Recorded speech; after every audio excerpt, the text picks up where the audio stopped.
Hi there, so this is the book that I am reading. I know I took that's why I have this protective platter that I use. But I keep this. I still have like the address of my first store 15 years ago. But the topic for today is God is a true friendship of the lonely. Just want to show you, okay? It's the first time I did that. Okay, I just want to start by before reading the passages. I just want to start by indicating that um, loneliness doesn't really, you know, happens in an instant like that. Hold on a second. Okay.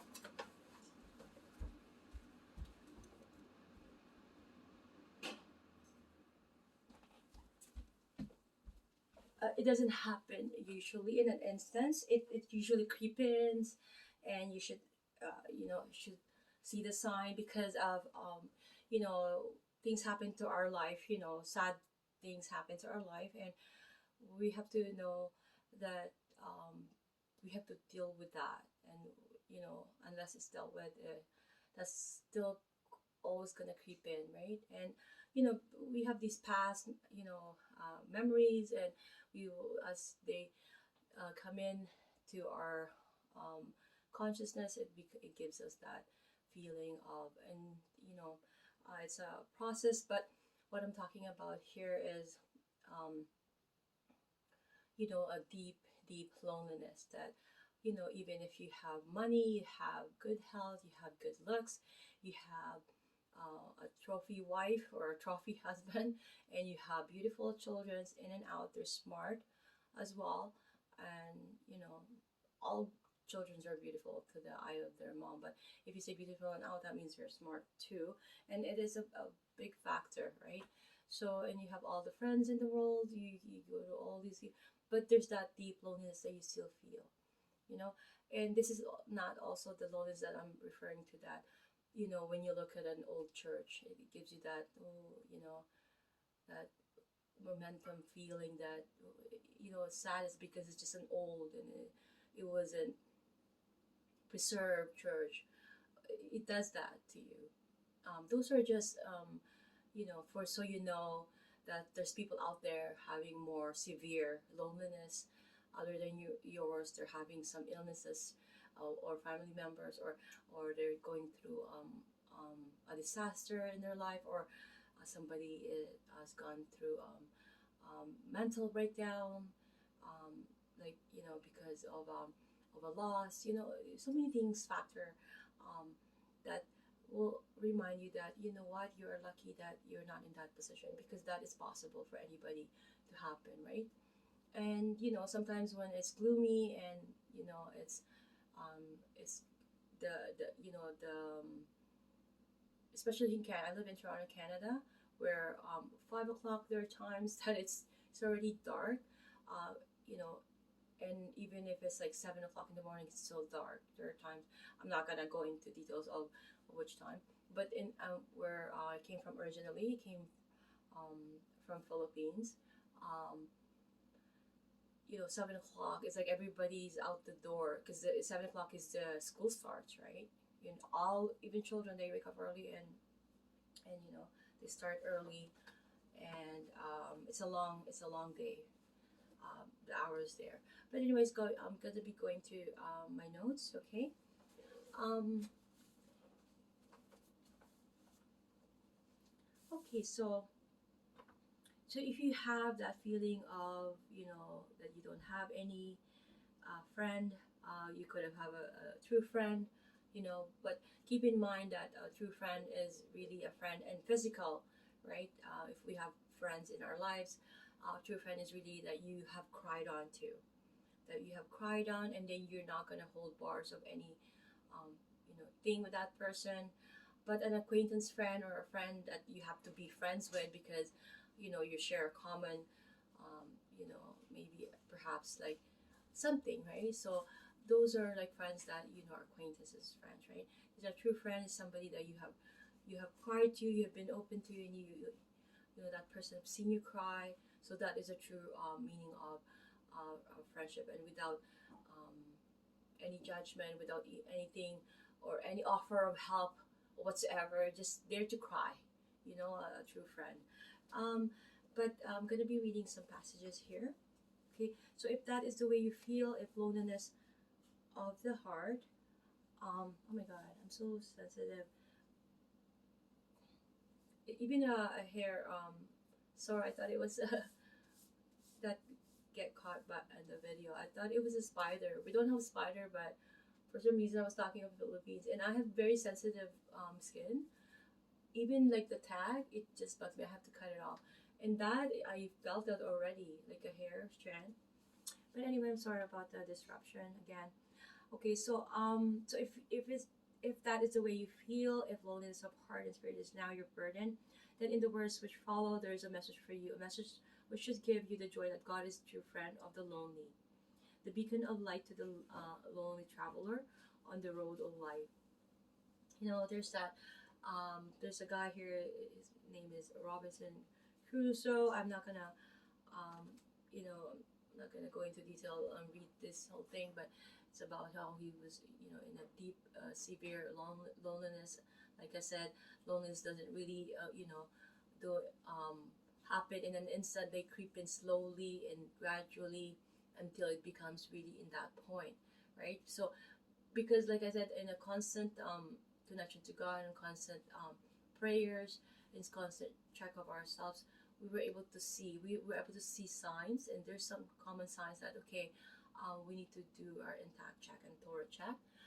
In this instance, um, I guess in that point, if you're in that severe loneliness, you let that happen because you do have a responsibility to yourself, being that body, your temple of God gave you that as your temple, a temple of God, wherein He can communicate with you, He can talk to you, right? So through friendship, that would be, is God. Why do human always, search for like anything like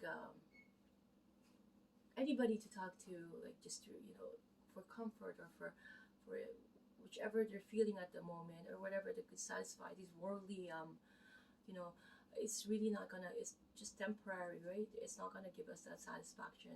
Like I said, even our own children, even that satisfaction, um, that's the high satisfaction we can get, but it's not in comparison if we have that true connection and true um, friendship with God. And it's important to know that you cannot attain that connection with God without through the power or through the route of Jesus Christ. Okay, so God is eternal. He does not go away, nor does He grow old. He does not change, nor does He forsake you. And so, should the time come when none are near, when friends have departed, when kin have gone their ways, you must feel what would be the loneliness of that time with the love and the friendship of God. You must have learned to draw close to God, in whom there is no change, and to the Spirit which make all things new. There's always a miracle that things happen.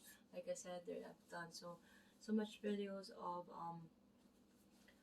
other topics that if we are so focused on ourselves, that's when eventually things creep in, right? So less focus on ourselves, we think about the other people. The focus is for other people. What can we do for others, as opposed to what can I get? What can I do? What can you do for me? Even a shy person, if they are so less focused on themselves, they will gain that confidence in that time at the moment that they needed that. So again, we should be less focused on our own self-being and everything, and turn to God and focus on what can we do to help. What can we do to help others to be in the light, wherein they can see how to connect to God. Okay. Um. Okay. I have another thing here to read before I. Okay.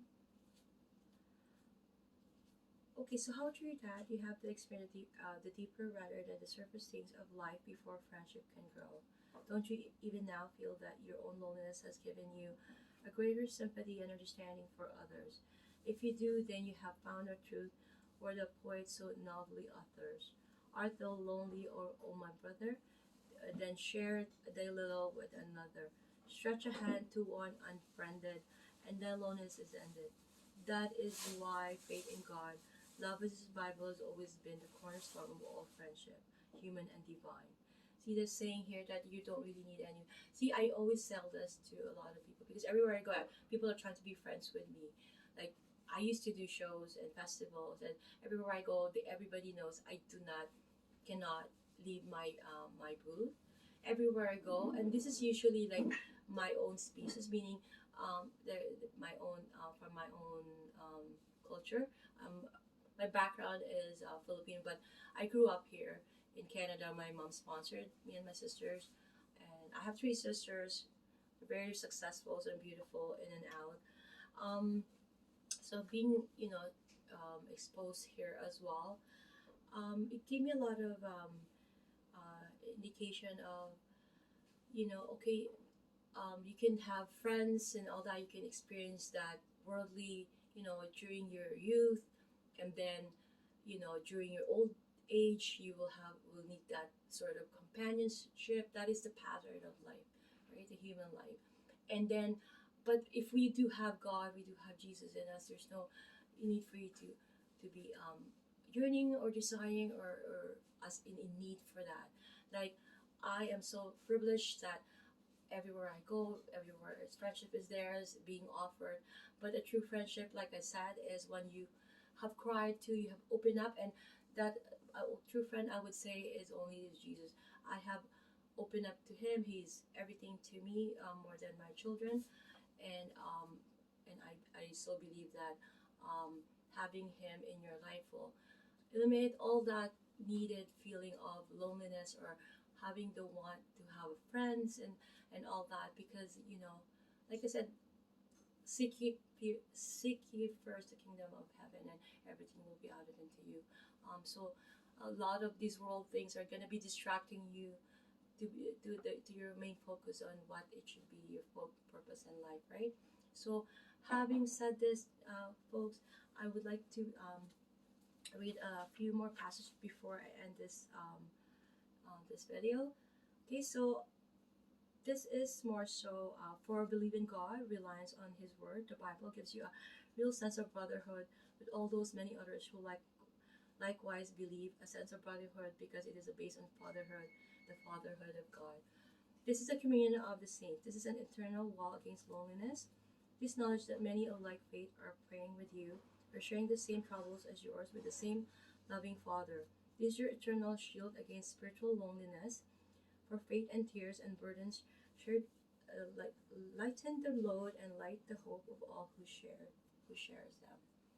So it's been said many times. I did not say this. It's been written in the Bible. It's been written in so many books.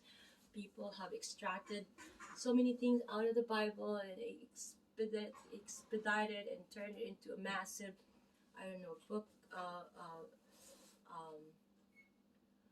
how do you call it? Ownership or whatever.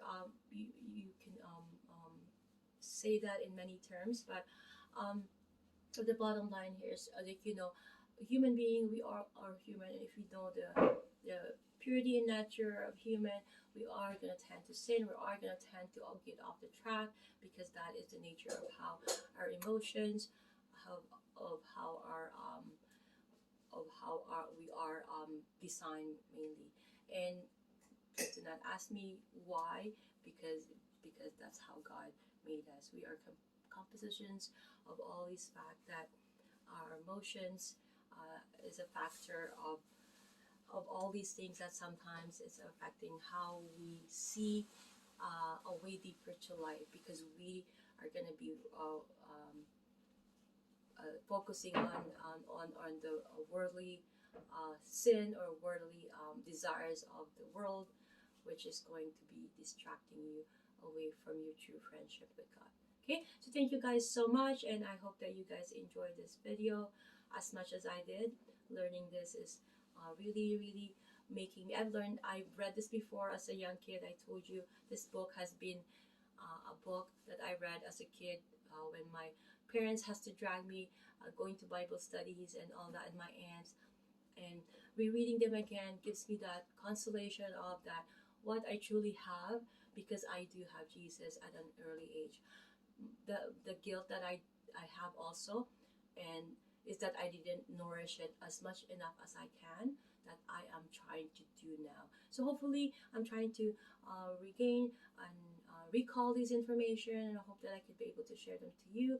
You can also learn with me. We can all learn together. Okay. Okay, bye guys, and I love you guys so much, and God bless, and we all please pray for the world to reunite and come out strong against this pandemic that's happening. Okay, love you guys.